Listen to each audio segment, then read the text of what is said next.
നമസ്കാരം ചേട്ടാ. ഇന്നത്തെ ലൈവില് ഞാൻ ചോദ്യം തന്നെയാണ് ചോദിക്കുന്നത് ചേട്ടായോട്, എല്ലാ ലൈവിലുള്ളത് പോലെ. അതെ. അതായത് പല സ്ത്രീകളും ചേച്ചിമാരും അനുഷ്യത്തിമാരും വിളിച്ചിട്ട് ചോദിക്കാറുണ്ട്, ഭർത്താവ് എന്നെ ഒരുപാട് തല്ലുന്നുണ്ട്, മാനസികമായിട്ടും ശാരീരികമായിട്ടും എന്നെ വേദനിപ്പിക്കുന്നുണ്ട്, അതിനെന്താണ് പരിഹാരം? ഒരുപാട് ഞാൻ കഷ്ടപ്പെടുന്നുണ്ട്, ഒരുപാട് സങ്കടപ്പെടുന്നുണ്ട്, എനിക്ക് വേറൊരു ഓപ്ഷനില്ല, പോംവഴിയില്ല, ഞാൻ എന്താ ചെയ്യേണ്ടത് ചേച്ചിയെ എന്ന് ചോദിച്ച് വിളിക്കാറുണ്ട്. ഈ തല്ലുന്ന ഭർത്താക്കന്മാരോട് നമ്മൾ എന്താ പറഞ്ഞു കൊടുക്കാം?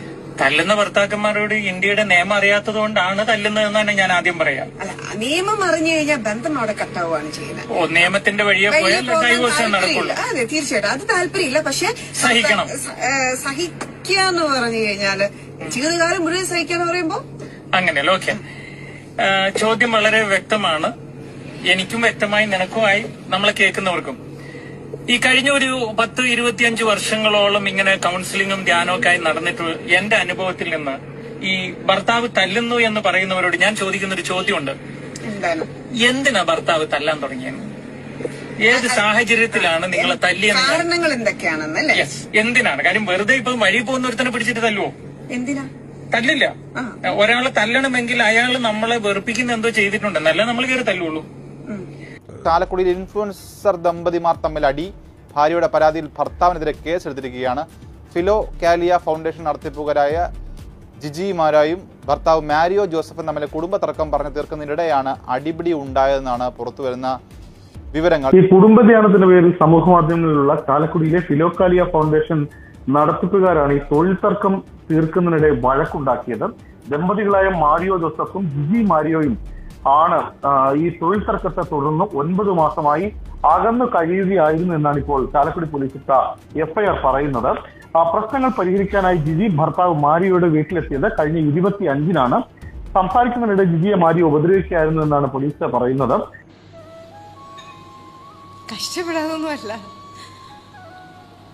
ഇവിടെ ഇന്ന് ഓരോന്നും പറയുന്നുണ്ടെങ്കിലും എന്റെയും ചേട്ടായുടെയും ജീവിതമാണ് കേട്ടോ പറയണേ.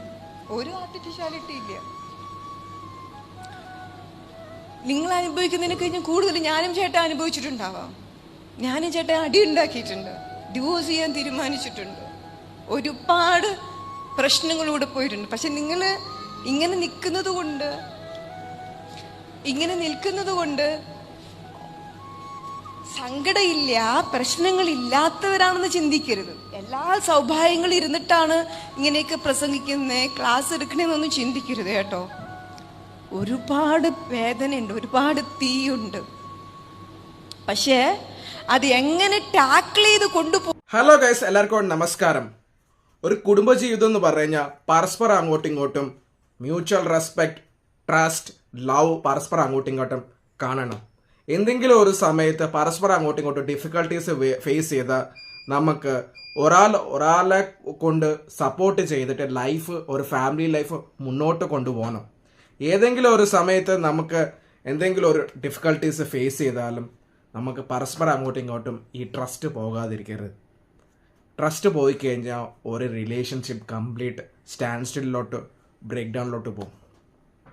ഇപ്പം ഏതെങ്കിലും ഒരു സമയത്ത് നിങ്ങൾക്ക് എന്തെങ്കിലും ഫൈനാൻഷ്യൽ പ്രോബ്ലംസ് ഉണ്ടെങ്കിൽ അത് നമ്മൾ പരസ്പരം അങ്ങോട്ടും ഇങ്ങോട്ടും കാര്യങ്ങൾ പറഞ്ഞു തരുന്നിട്ട് പരസ്പരം അങ്ങോട്ടും ഇങ്ങോട്ടും ഇനി അടുത്ത മാസം തൊട്ട് നമ്മളെങ്ങനെ ഒരു പൈസ എങ്ങനെ സേവ് ചെയ്യാൻ വേണ്ടിയിട്ട്, അല്ലെങ്കിൽ പറയാം ഏതെങ്കിലും ഇഷ്യൂസ് ആയിക്കോട്ടെ, അത് നമ്മൾ ഒരു കാര്യം പരസ്പരം അങ്ങോട്ടും ഇങ്ങോട്ടും പറഞ്ഞു തീർത്ത് കഴിഞ്ഞാൽ അവിടെ തീരാനുള്ള കാര്യമല്ലോ. ഇത് വെറുതെ ഊതി പിരിപ്പിച്ചിട്ട് ഇങ്ങനെ പറഞ്ഞിട്ട് അത് വലുതാക്കിയിട്ട് ഇല്ലാത്ത കാര്യങ്ങൾ വലുതാക്കി കഴിഞ്ഞാൽ പറഞ്ഞ് നമ്മുടെ ലൈഫോലെ എഫക്റ്റ് ആകാൻ പോകുന്നു. ഇഷ്ടംപോലെ കേസസ് ഞാൻ കണ്ടിട്ടുണ്ട്. Almost around 90% cases. ഞാൻ പറഞ്ഞാൽ ജെന്യൂൻ കേസസിനെ കുറിച്ചല്ല പറയുന്നത്, ഫാൾസ് കേസസിനെ കുറിച്ച് പറയുന്നത്. ഫാൾസ് കേസ് എക്സ്പെഷ്യലി എന്ന് പറഞ്ഞു കഴിഞ്ഞാൽ 498A, 125 CRPC, പിന്നെ എന്ന് പറഞ്ഞു കഴിഞ്ഞാൽ ചൈൽഡ് കസ്റ്റഡി, പിന്നെ മെയിൻ്റെനൻസ്, അതുപോലൊക്കെ തന്നെ. ഇപ്പം സാധാരണ എന്ന് പറഞ്ഞു കഴിഞ്ഞാൽ പരസ്പരം അങ്ങോട്ടും ഇങ്ങോട്ടും ഒരു കാര്യമില്ല, അല്ലാതെ ഇതന്നെ ചുമ്മാ പോയി കേസ് കൊടുക്കുന്ന ആൾക്കാരുണ്ട്. FIR രജിസ്റ്റർ ചെയ്തിട്ട് എങ്ങനെയെങ്കിലും ഹസ്ബൻഡിനെ മെൻ്റൽ ആൻഡ് ഫിസിക്കൽ ടോർച്ചർ പിടിപ്പിക്കാൻ വേണ്ടിയിട്ട് ചെയ്യും. പക്ഷേ എന്ന് പറഞ്ഞു കഴിഞ്ഞാൽ ഏറ്റവും വലിയ ഇതെന്ന് പറഞ്ഞാൽ നമുക്ക് പരസ്പരം അങ്ങോട്ടും ഇങ്ങോട്ടും എന്ന് പറഞ്ഞു കഴിഞ്ഞാൽ മ്യൂച്വൽ റെസ്പെക്റ്റും ട്രസ്റ്റ് ഉണ്ടെങ്കിൽ എന്ന് പറഞ്ഞാൽ ഒരു ഫാമിലി ലൈഫ് ഈസി ആയിട്ട് തന്നെ മുന്നോട്ട് കൊണ്ടുപോകാൻ പറ്റും. ഇപ്പം റീസെൻ്റ് ആയിട്ടെന്ന് പറഞ്ഞാൽ എനിക്കൊരു ന്യൂസ് കിട്ടിയായിരുന്നു.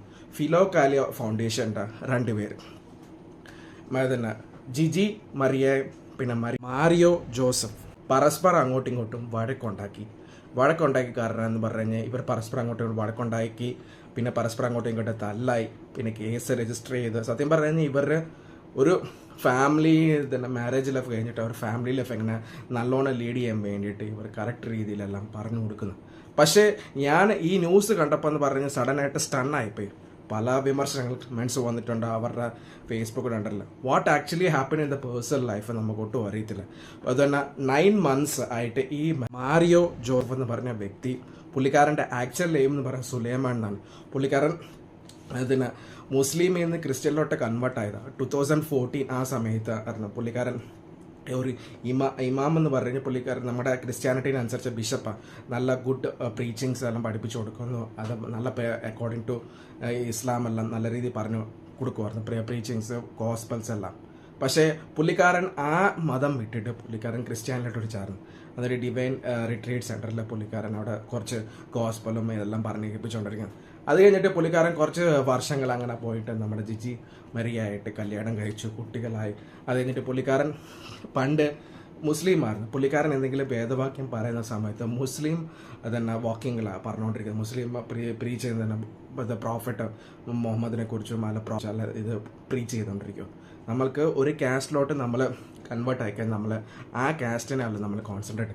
പക്ഷേ ഒബ്വിയസ്ലി നമുക്ക് ഏത് മതം നമുക്കിപ്പം വിചാരിച്ചെന്ന് പറഞ്ഞാൽ ഒന്നാണ് നമ്മളെല്ലാവരും കേട്ടിക്കുന്നത്. പക്ഷേ എന്ന് പറഞ്ഞാൽ പുള്ളിക്കാരൻ എക്സ്പെഷ്യലി എന്ന് പറഞ്ഞാൽ പുള്ളിക്കാരൻ ക്രിസ്ത്യൻ മതത്തിനെ കുറിച്ച് ക്രിസ്ത്യൻ മതത്തിനെ പ്രീച്ച് ചെയ്യുന്ന സമയത്ത് മുസ്ലിം മതം പറഞ്ഞു. അത് ഒള്ളി മുസ്ലിം മതത്തിനെ കുറിച്ചാണ് പുള്ളിക്കാരൻ പറഞ്ഞത്. പക്ഷേ ബാക്കിയുള്ള ഹിന്ദു ക്രിസ്ത്യാനിറ്റിനെ കുറിച്ചൊന്നും ഹിന്ദു അല്ലെങ്കിൽ വേറെ എന്തെങ്കിലും റിലീജിയനെ കുറിച്ച് സംസാരിച്ചിട്ടില്ല. ഇത് കാരണം എന്ന് പറഞ്ഞാൽ ബാക്കിയുള്ള ആൾക്കാർക്ക് ഡൗട്ട് തോന്നും. ഈ പുള്ളിക്കാരൻ ക്രിസ്ത്യനിലോട്ട് ചേർന്നിട്ട് പിന്നെ മുസ്ലിം മതത്തിനെ കുറിച്ചും പറയുന്നത് ബാക്കിയുള്ള ആൾക്കാർക്ക് എന്തോ ഡൗട്ട് തോന്നി. കാരണം പറയാം എക്സ്പെഷ്യലി പറയാം കാസമുള്ള ആൾക്കാർ പുള്ളിക്കാരനെ അറ്റാക്ക് ചെയ്യുന്നു. പുള്ളിക്കാരൻ ആ കാര്യങ്ങളെല്ലാം വിട്ടിട്ട് പുള്ളിക്കാരൻ ഫിലോ കാലിയ ഫൗണ്ടേഷൻ തുടങ്ങി. Philokalia Foundation Jiji Mario Joseph തുടങ്ങി.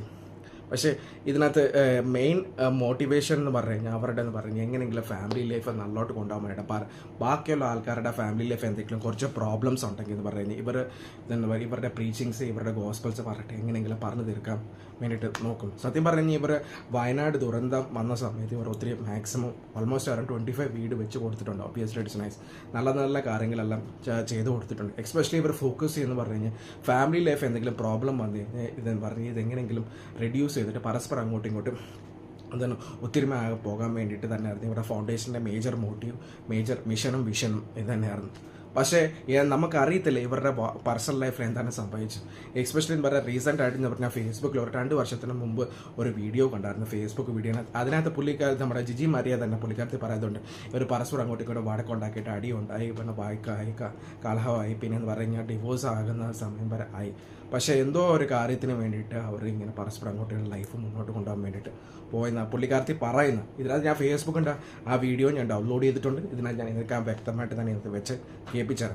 പക്ഷേ കുറച്ച് ദിവസം മുമ്പേ ആയിരുന്നു, ഓൾമോസ്റ്റ് ഇതെന്ന് പറഞ്ഞാൽ ഒരു 10 ദിവസം മുമ്പാന്ന് തോന്നുന്നു, ഈ മരിയ ജോസഫും ജിജിയും മരിയ പരസ്പരം അങ്ങോട്ട് വടക്കത്ത് ഒത്തുതീർപ്പാക്കാൻ വേണ്ടിയിട്ട് മാരിയോ ജോസഫ് ജിജി മരിയയുടെ വീട്ടിൽ പോയ സമയത്ത് ആ സമയത്ത് എന്തോ കുടുംബ കലഹമുണ്ട്, പരസ്പരം അങ്ങോട്ടെങ്കിലും വാക്കുതർക്കമായി. അത് കഴിഞ്ഞിട്ട് പറഞ്ഞാൽ അവിടുത്തെ സെറ്റപ്പ് ബോക്സ് എടുത്ത് നമ്മുടെ ജിജി മരിയയുടെ തലയടിച്ച് പൊട്ടിച്ചെന്ന FIR-നകത്ത് പറഞ്ഞിരിക്കുന്നത്. അതിനകത്ത് കേസ് രജിസ്റ്റർ ചെയ്തിട്ടുണ്ട്. പിന്നെ എന്ന് പറഞ്ഞാൽ നമ്മുടെ ഇതെന്നാ ജിജി മരിയയുടെ ഹാൻഡ് ഇതെന്നാ കടിച്ച്, പിന്നെ എന്ന് പറഞ്ഞു കഴിഞ്ഞാൽ ഫോൺ തറയിട്ട് 20,000 രൂപയുടെ ഫോൺ തറയിട്ട് പൊട്ടിച്ചെന്ന കാര്യങ്ങൾ, പിന്നെ അടിച്ചുകൊണ്ട് പോയെന്ന് FIR അനുസരിച്ച് പറഞ്ഞിരിക്കുന്നത്. പക്ഷെ നമുക്കറിയത്തില്ല അവിടെ എന്നാ സംഭവിച്ചത്. നമുക്ക് ഒട്ടും ഒരു ക്ലാരിറ്റി ഇല്ല, ഒരു ക്ലാരിഫിക്കേഷൻ. ബിക്കോസ് അക്കോർഡിംഗ് ടു ന്യൂസിനകത്ത് വന്ന് മോഡ്യൂൾസിനകത്താണ് ഞാൻ പറയുന്നത്. അക്കോർഡിംഗ് ടു ന്യൂസ് അനുസരിച്ച് ഏഷ്യാനെറ്റ് ന്യൂസ് അതിൽ പല ന്യൂസ് ചാനലും ഇത് ഫോക്കസ് ചെയ്തിട്ടുണ്ട് പറഞ്ഞ്. പക്ഷേ ഇതിനകത്ത് അവരുടെ പേഴ്സണൽ ലൈഫിൽ എന്താണ് സംഭവിച്ചത് നമുക്ക് ഒട്ടും അറിയത്തില്ല. സത്യം പറഞ്ഞാൽ ബാക്കിയുള്ളവരുടെ പേഴ്സണൽ ലൈഫ് ഇവർ നന്നാക്കാൻ വേണ്ടിയിട്ട് മാക്സിമം എല്ലാം ചെയ്യും. പക്ഷേ ഇവർ പരസ്പരം അങ്ങോട്ടും ഇങ്ങോട്ടും ഈ വഴക്ക് ഇതിനെ ഒത്തുതിരിപ്പാക്കി പരസ്പരം അങ്ങോട്ടും മുന്നോട്ട് പോയി കഴിഞ്ഞാൽ ഏറ്റവും വലിയ നല്ലത്. പക്ഷേ എന്തിനു വേണ്ടിയിട്ടാണ് ഈ FIR രജിസ്റ്റർ ചെയ്തത് നമുക്ക് ഒട്ടും അറിയത്തില്ല. ഇപ്പം ജിജി മരിയ പോയി തന്നെ ഇപ്പോൾ FIR രജിസ്റ്റർ ചെയ്ത് അതിൻ്റെ പകരം ഒരു കൗണ്ടർ കേസ് മാരിയോ ജോസഫും പോയിട്ട് ഇത് ചെയ്തിട്ടുണ്ട്, കൗണ്ടറും ഫയൽ ചെയ്തിട്ട്. നമുക്ക് what is that major motive intention അറിയത്തില്ല. ഇവർ തന്നെ ബാക്കിയുള്ള ആൾക്കാരുടെ ലൈഫ് ഇമ്പ്രൂവ് ചെയ്യാൻ വേണ്ടിയിട്ട്, എക്സ്പെഷ്യലി ഫാമിലി ലൈഫ് കോൺസെൻട്രേറ്റ് ചെയ്യാൻ വേണ്ടി നല്ല സ്ത്രീകളായാലും പുരുഷനെ ബഹുമാനിച്ച് ജീവിക്കണം.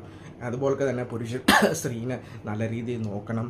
അവരുടെ ശരീരത്തിനെ പോലെ സ്ത്രീകളെ അങ്ങനെ കൺസിഡർ ചെയ്യണം എന്ന് പറഞ്ഞ് നല്ല നല്ല ഗോസ്പൽ ട്രൂത്ത്സും നല്ല നല്ല മോട്ടിവേഷൻ എല്ലാ സ്പീച്ചസ് ആയിരുന്നു കൊടുത്തുകൊണ്ടിരുന്നത്. പക്ഷെ what actually happen in the personal life നമുക്ക് ഒട്ടും അറിയത്തില്ല.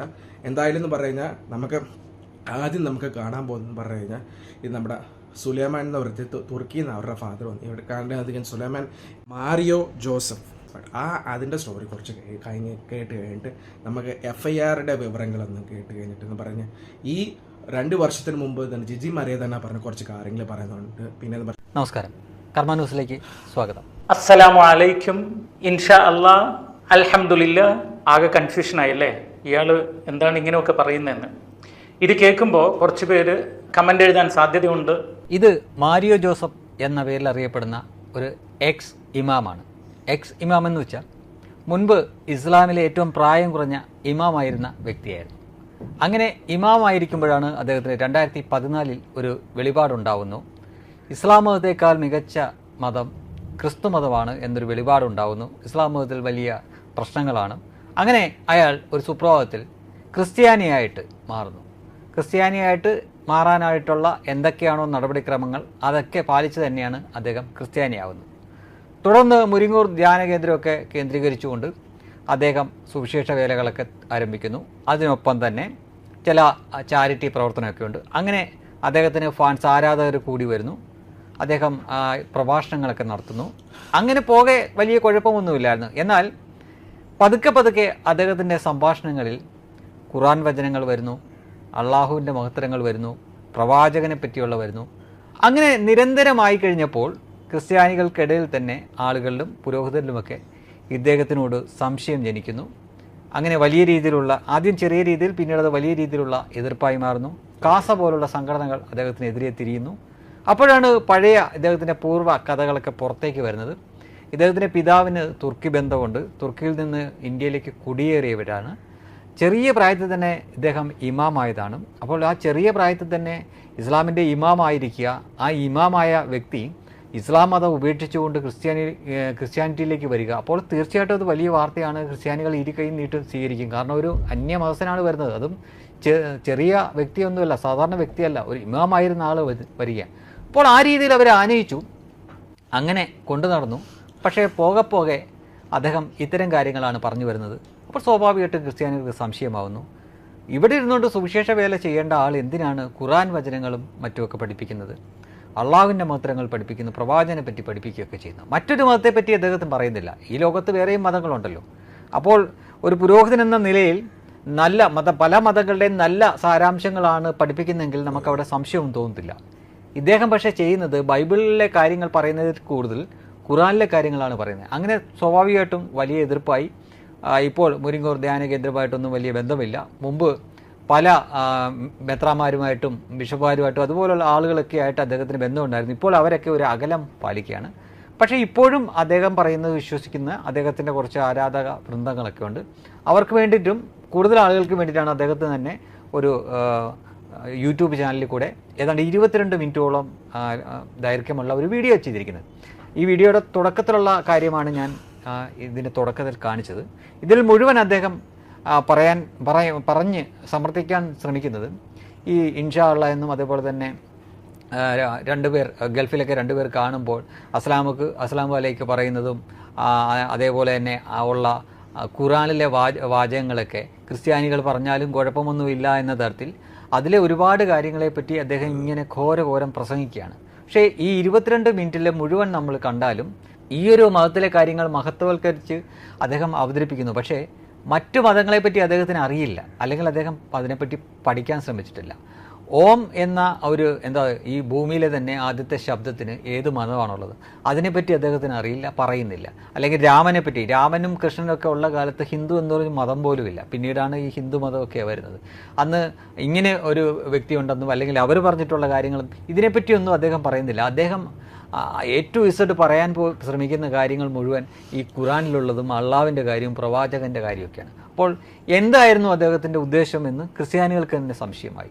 ഈ ട്രോജൻ എന്നൊക്കെ പറയും പോലെ മുമ്പ് ഇസ്ലാമായിരുന്ന വ്യക്തി, ഇമാമായിരുന്ന വ്യക്തി തക്കിയുടെ ഭാഗമായിട്ട് ക്രിസ്ത്യാനികൾക്കിടയിലേക്ക് കടന്നു കയറി ക്രിസ്ത്യാനികളുടെ ഇടയിൽ നിന്ന് ആളുകളെ അടർത്തിയെടുത്ത് മുസ്ലിമിലേക്ക് മാറ്റാൻ വേണ്ടിയായിരുന്നോ അയാൾ പ്രവർത്തിച്ചത് എന്ന തരത്തിലുള്ള കമൻറ്റുകൾ വരുന്നു, വലിയ പ്രതിഷേധങ്ങൾ വരുന്നു. കാസ പോലുള്ളവരൊക്കെ ഒരുപാട് ദിവസങ്ങളോളം ഇത് അവർ വാർത്തയാക്കി ചർച്ചയാക്കി. അങ്ങനെയാണ് അദ്ദേഹത്തിന് ഇതിൽ നിന്നൊക്കെ വിടുതൽ നേടുന്നത്. അതായത് സുവിശേഷ വൃത്തിക്ക് ഇറങ്ങിയ ഒരാൾ, സുവിശേഷ പ്രചരണമായിട്ട് ഇറങ്ങിയ ഒരാൾ എങ്ങനെയാണ് പകുതിക്ക് വഴി വെച്ചിട്ട് ഞാനത് നിർത്തുന്നു, ഇനി അത് ചെയ്യുന്നില്ല എന്ന് പറഞ്ഞിട്ട് ഇറങ്ങിപ്പോകാൻ പറ്റുന്ന?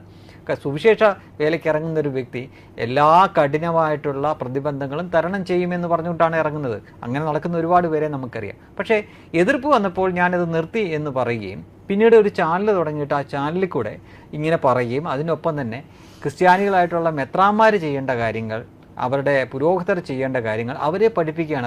അതായത് നമ്മളൊരു ചൊല്ലുണ്ടല്ലോ, പോപ്പിനെ കുർബാന പഠിപ്പിക്കുക എന്ന് പറഞ്ഞ്, ഈ പോപ്പിനെ കുർബാന പഠിപ്പിക്കാൻ ശ്രമിക്കുകയാണ് മുൻ ഇമാമായിരുന്ന ഈ മാരിയോ ജോസഫ് തുർക്കി. ഈ മാരിയോ ജോസഫ് തുർക്കി എന്ന് ഉള്ള പേരൊക്കെ പിന്നീടാണ്, ഇയാൾ വിവാദത്തിലായപ്പോഴാണ് ആളുകൾ ഈ തുർക്കി കൂടി ചേർത്ത് വിളിക്കാൻ തുടങ്ങിയത്.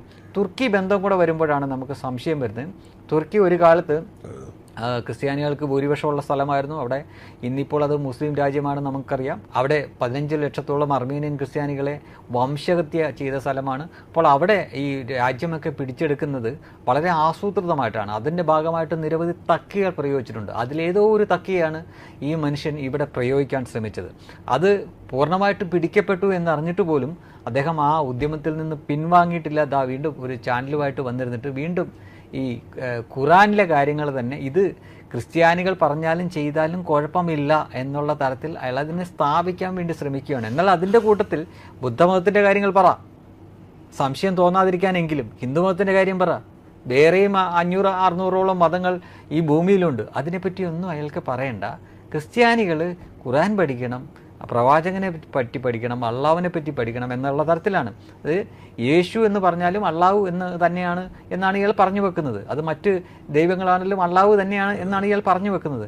അങ്ങനെയല്ല എന്ന് മറ്റുള്ളവർക്കറിയാം. കാരണം യേശുവിനൊരു രൂപമുണ്ടെന്നും രാമനൊരു രൂപമുണ്ടെന്നും യഥാർത്ഥത്തിലുള്ള രൂപം മറ്റെന്തെങ്കിലും ആയിക്കോട്ടെ, പക്ഷേ മനുഷ്യർ അല്ലെങ്കിൽ അവരെ പ്രാർത്ഥിക്കുന്നവർ, അവരോട് സംസാരിക്കുന്നവർ, പ്രാർത്ഥന അതാണല്ലോ. അപ്പോൾ അവർക്ക് ആരാധിക്കാൻ ഒരു രൂപമുണ്ട് അവരുടെ മുന്നിൽ. യേശു എന്ന് പറയുമ്പോൾ അവർക്ക് ഉള്ളിൽ വരുന്നൊരു രൂപമുണ്ട്. രാമനും കൃഷ്ണനുമൊക്കെ രൂപമുണ്ട്. എന്നാൽ അള്ളാഹു എന്ന് പറഞ്ഞ് ഈ മുസ്ലിങ്ങൾ വിശ്വസിക്കുന്ന അതിന് രൂപമില്ല, രൂപമില്ലാത്ത ആളായിട്ടാണ് കാണുന്നത്. അതെല്ലാം കൂടെ ഒന്നാണ്, അത് കുഴപ്പമില്ല എന്ന തരത്തിൽ ഇയാൾ പോപ്പിനെ കുർബാന പഠിപ്പിക്കാൻ ശ്രമിച്ചുകൊണ്ടിരിക്കുന്ന കാഴ്ചയാണ് കാണുന്നത്. മാരിയോ ജോസഫ് എന്ന ഈ മുൻ തുർക്കിക്കാരനായിട്ടുള്ള, തുർക്കി ബന്ധമുള്ള ഈ ട്രോജനോട് ഒന്നേ പറയാനുള്ളൂ, നിങ്ങൾ പൂർണ്ണമായിട്ട് വെളിപ്പെട്ട് കഴിഞ്ഞു. ക്രിസ്ത്യാനികളെ ഇനി അധികകാലമൊന്നും നിങ്ങൾക്ക് പറ്റിക്കാൻ പറ്റില്ല എന്ന യാഥാർത്ഥ്യം നിങ്ങൾ ഇനിയെങ്കിലും മനസ്സിലാക്കുക. ഏറ്റവും ചെറിയ പ്രായത്തിൽ ഇസ്ലാമിൻ്റെ ഇമാമായിട്ടിരുന്നിട്ട് അവിടുന്ന് ഇങ്ങോട്ടേക്ക് വന്നത് എന്ത് ഉദ്ദേശത്തോടു കൂടിയാണ് എന്ന് ഇന്ന് നല്ല ശതമാനം ബഹുഭൂരിപക്ഷം ക്രിസ്ത്യാനികൾക്കും അറിയാം. അപ്പോഴും നിങ്ങൾ മുൻകാലങ്ങളിൽ ഇവരുടെ വിശ്വാസം ആർജിക്കാൻ വേണ്ടി ചില കാര്യങ്ങൾ ചെയ്തിട്ടുണ്ട്, ചാരിറ്റിയും മറ്റുമൊക്കെ ആയിട്ട്. അതിൻ്റെയൊക്കെ പങ്ക് പറ്റിയ ആളുകൾ ഇപ്പോഴും നിങ്ങളുടെ കൂടെ തന്നെ ഉണ്ടാവാം. അവരെ വെച്ചുകൊണ്ട് ക്രിസ്ത്യാനികളെ എല്ലാവരെയും നിങ്ങൾ അണ്ടർ എസ്റ്റിമേറ്റ് ചെയ്യരുത് എന്ന് മാത്രമേ നിങ്ങളെ ഓർപ്പിക്കാനുള്ളൂ. നിങ്ങളുടെ ഈ പുതിയ വീഡിയോ ഒരുപക്ഷെ കാസയും ടീമും ഒന്നും കണ്ടു കാണില്ല. കണ്ടാൽ അടുത്ത പണി അവരായിട്ട് തന്നെ തന്നോളും. അക്കാര്യത്തിൽ സംശയമൊന്നുമില്ലല്ലോ. നമസ്കാരം ചേട്ടാ. ഇന്നത്തെ ലൈവില് ഞാൻ ചോദ്യം തന്നെയാണ് ചോദിക്കുന്നത് ചേട്ടായോട്, എല്ലാ ലൈവിലുള്ളത് പോലെ. അതെ. അതായത് പല സ്ത്രീകളും ചേച്ചിമാരും അനുചിത്യമാരും വിളിച്ചിട്ട് ചോദിക്കാറുണ്ട്, ഭർത്താവ് എന്നെ ഒരുപാട് തല്ലുന്നുണ്ട്, മാനസികമായിട്ടും ശാരീരികമായിട്ടും എന്നെ വേദനിപ്പിക്കുന്നുണ്ട്, അതിനെന്താണ് പരിഹാരം? ഒരുപാട് ഞാൻ കഷ്ടപ്പെടുന്നുണ്ട്, ഒരുപാട് സങ്കടപ്പെടുന്നുണ്ട്, എനിക്ക് വേറൊരു ഓപ്ഷനില്ല, പോംവഴിയില്ല, ഞാൻ എന്താ ചെയ്യേണ്ടത് ചേച്ചിയെ എന്ന് ചോദിച്ച് വിളിക്കാറുണ്ട്. ഈ തല്ലുന്ന ഭർത്താക്കന്മാരോട് നമ്മൾ എന്താ പറഞ്ഞു കൊടുക്കാം? തല്ലുന്ന ഭർത്താക്കന്മാരോട് ഇന്ത്യയുടെ നിയമം അറിയാത്തത് കൊണ്ടാണ് തല്ലുന്നതെന്ന് തന്നെ ഞാൻ ആദ്യം പറയാം. അല്ല, നിയമം അറിഞ്ഞു കഴിഞ്ഞാൽ ബന്ധം അവിടെ കട്ടാവുകയാണ് ചെയ്യുന്നത്. നിയമത്തിന്റെ വഴിയെ പോയാൽ ഡൈവോഴ്സ് നടക്കുള്ളൂ. അതെ, തീർച്ചയായിട്ടും അത് താല്പര്യമില്ല. പക്ഷെ സഹിക്കണം. സഹിക്കാന്ന് പറഞ്ഞു കഴിഞ്ഞാല് ജീവിതകാലം മുഴുവൻ സഹിക്കാന്ന് പറയുമ്പോ അങ്ങനെയല്ല. ഓക്കെ, ചോദ്യം വളരെ വ്യക്തമാണ്. എനിക്കും വ്യക്തമായി, നിനക്കുമായി, നമ്മളെ കേൾക്കുന്നവർക്കും. ഈ കഴിഞ്ഞ ഒരു 10-25 വർഷങ്ങളോളം ഇങ്ങനെ കൗൺസിലിങ്ങും ധ്യാനമൊക്കെ ആയി നടന്നിട്ട് എന്റെ അനുഭവത്തിൽ നിന്ന് ഈ ഭർത്താവ് തല്ലുന്നു എന്ന് പറയുന്നവരോട് ഞാൻ ചോദിക്കുന്ന ഒരു ചോദ്യമുണ്ട്. എന്താണ്? എന്തിനാ ഭർത്താവ് തല്ലാൻ തുടങ്ങിയത്? ഏത് സാഹചര്യത്തിലാണ് നിങ്ങളെ തല്ലിയെന്ന്? കാരണങ്ങൾ എന്തൊക്കെയാണെന്നല്ലേ? യെസ്, എന്തിനാണ്? കാര്യം വെറുതെ ഇപ്പൊ വഴി പോകുന്ന ഒരുത്തനെ പിടിച്ചിട്ട് തല്ലുവോ? എന്തിനാ തല്ലില്ല. ഒരാളെ തല്ലണമെങ്കിൽ അയാൾ നമ്മളെ വെറുപ്പിക്കുന്ന എന്തോ ചെയ്തിട്ടുണ്ടെന്നല്ല നമ്മൾ കയറി തല്ലുള്ളൂ. ഇനി നമ്മൾ ഇന്റർനെറ്റിൽ ഒരു യൂട്യൂബിലോ വാട്സപ്പിലോ സ്ക്രോൾ ചെയ്തു പോകുമ്പോൾ പലപ്പോഴും നമ്മുടെ കണ്ണിൻ്റെ മുന്നിൽ പല ഉപദേശങ്ങളും സാരോപദേശങ്ങളും ഈ മുന്നിൽ വരാറുള്ള ദമ്പതിമാരുണ്ട്. അവരെക്കുറിച്ചുള്ള ഒരു വാർത്തയാണ്. ചാലക്കുടിയിലെ ധ്യാന ദമ്പതികൾ തമ്മിലടിച്ചെന്ന വാർത്തയാണ് പുറത്തു വരുന്നത്. മർദ്ദിച്ചെന്ന ഭാര്യയുടെ പരാതിയിൽ ഭർത്താവിനെതിരെ കേസെടുത്തു. ചാലക്കുടിയിലെ ഫിലോകാലിയ ഫൗണ്ടേഷൻ നടത്തിപ്പുകാരായ ജിജി മാരിയോയും ഭർത്താവ് മാരിയോ ജോസഫുമാണ് കുടുംബ തർക്കം തീർക്കുന്നതിനിടെ വഴക്കുണ്ടായത്.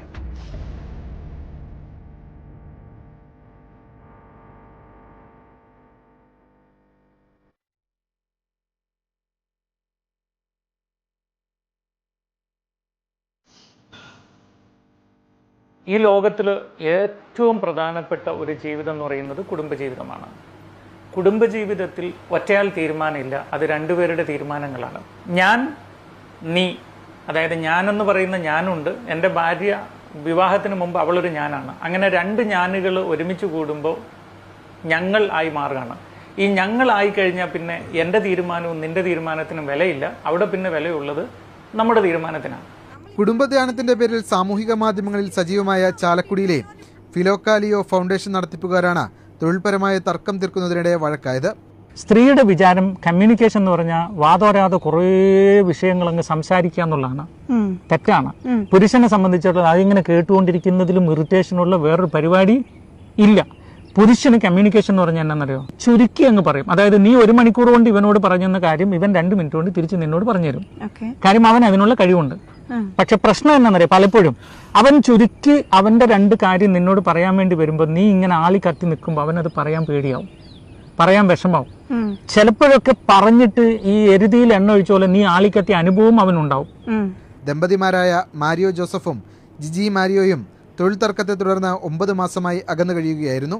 പ്രശ്നങ്ങൾ പരിഹരിക്കാനായി ജിജി ഭർത്താവ് മാരിയോയുടെ വീട്ടിലെത്തിയത് കഴിഞ്ഞ 25-ന്. സംസാരിക്കുന്നതിനിടെ ജിജിയെ മാരിയോ ഉപദ്രവിക്കുകയായിരുന്നു എന്നാണ് പോലീസ് എഫ്ഐആറിൽ പറയുന്നത്. സെറ്റ് ബോക്സ് എടുത്ത് തലയിലടിച്ചു, ഇടത് കൈയിൽ കടിച്ചും മുടിയിഴ പിടിച്ചു വലിച്ചും ദേഹോപദ്രവം ഏൽപ്പിച്ചു. 70,000 രൂപ വിലയുള്ള ഫോൺ നിലത്തെറിഞ്ഞു പൊട്ടിച്ചു. BNS 126(2) പ്രകാരമാണ് ജിജിയുടെ പരാതിയിൽ ചാലക്കുടി പോലീസ് കേസെടുത്തത്. 1 മാസം തടവും 5,000 രൂപ പിഴയും ലഭിക്കുന്ന കുറ്റമാണിത്. ജിജിക്കെതിരെ മാരിയോ ജോസഫും പരാതി നൽകിയിട്ടുണ്ട്. പരാതി പരിശോധിച്ചു വരികയാണെന്നും പോലീസ് അറിയിച്ചു. കഷ്ടപ്പെടാതൊന്നുമല്ല, ഇവിടെ ഇന്ന് ഓരോന്നും പറയുന്നുണ്ടെങ്കിലും എന്റെയും ചേട്ടായുടെയും ജീവിതമാണ് കേട്ടോ പറയണേ. ഒരു ആർട്ടിഫിഷ്യാലിറ്റി ഇല്ല. നിങ്ങൾ അനുഭവിക്കുന്നതിനെ കഴിഞ്ഞ് കൂടുതൽ ഞാനും ചേട്ടൻ അനുഭവിച്ചിട്ടുണ്ടാവാം. ഞാനും ചേട്ടൻ അടി ഉണ്ടാക്കിയിട്ടുണ്ട്, ഡിവോഴ്സ് ചെയ്യാൻ തീരുമാനിച്ചിട്ടുണ്ട്, ഒരുപാട് പ്രശ്നങ്ങളിലൂടെ പോയിട്ടുണ്ട്. പക്ഷെ നിങ്ങൾ ഇങ്ങനെ നിൽക്കുന്നത് കൊണ്ട് സങ്കടമില്ല, പ്രശ്നങ്ങളില്ലാത്തവരാണെന്ന് ചിന്തിക്കരുത്. എല്ലാ സൗഭാഗ്യങ്ങളും ഇരുന്നിട്ടാണ് ഇങ്ങനെയൊക്കെ പ്രസംഗിക്കുന്നത്, ക്ലാസ് എടുക്കണമെന്നൊന്നും ചിന്തിക്കരുത് കേട്ടോ. ഒരുപാട് വേദനയുണ്ട്, ഒരുപാട് തീയുണ്ട്. പക്ഷേ അത് എങ്ങനെ ടാക്കിൾ ചെയ്ത് കൊണ്ടുപോകുന്നു എന്നുള്ളതാണ് ഞങ്ങളുടെ ലൈഫിൻ്റെ അച്ചീവ്മെന്റ്. അതാണ് ഈ ഫിലോകാലിയ ഫൗണ്ടേഷൻ. ഓക്കെ, എപ്പോഴോ ഞങ്ങൾ ചത്ത് പണ്ടാരടക്കേണ്ട സമയം കഴിഞ്ഞ്, എത്രയോ പ്രാവശ്യം ഡിവോഴ്സ് ചെയ്ത് പോകേണ്ട സമയം കഴിഞ്ഞു. പക്ഷേ ആ ഒരു മൊമെന്റ് ഉണ്ടല്ലോ, ലാസ്റ്റ് സ്റ്റേജിൽ, അവിടെ ഞങ്ങൾക്ക് ഇത് എങ്ങനെ കൊണ്ടുപോകാൻ പറ്റി, ആ വിജയമാണ് നിങ്ങളെടുത്ത് പറഞ്ഞു തരുന്നത്. ഓക്കെ, ഒത്തിരി കഷ്ടപ്പെട്ടിട്ടുണ്ട്, ഒത്തിരി പ്രശ്നങ്ങളിലൂടെ പോയിട്ടുണ്ട്. ഇന്ന് രാവിലെ തന്നെ മനസ്സിന് വളരെ നൊമ്പരമാണ്. കാരണം ഏങ്ങി കരഞ്ഞുകൊണ്ടുള്ളൊരു ഫോൺ വിളിയാണ്. കണ്ണ് കാണില്ല സാർ, എനിക്ക് 2 മക്കളുണ്ട്, 2 പേർക്കും അതേ അസുഖമാണ്. അതിലൊരു മോളുടെ വായക്കകത്ത് എക്സ്ട്രാ എല്ല് വളരുന്നു. വാടക വീട്ടിൽ നിന്ന് പുറത്തിറക്കിയിരിക്കുന്നു. നല്ല മഴയത്ത് ഞങ്ങൾ എങ്ങോട്ട് പോകണമെന്നറിയാതെ നിൽക്കുകയാണ് സാർ. ഈ ഒരു ഫോൺ കോള് ഒരു ദിവസമല്ല, പല ദിവസങ്ങളായി ഓഫീസിൽ വന്നുകൊണ്ടിരിക്കുന്നു.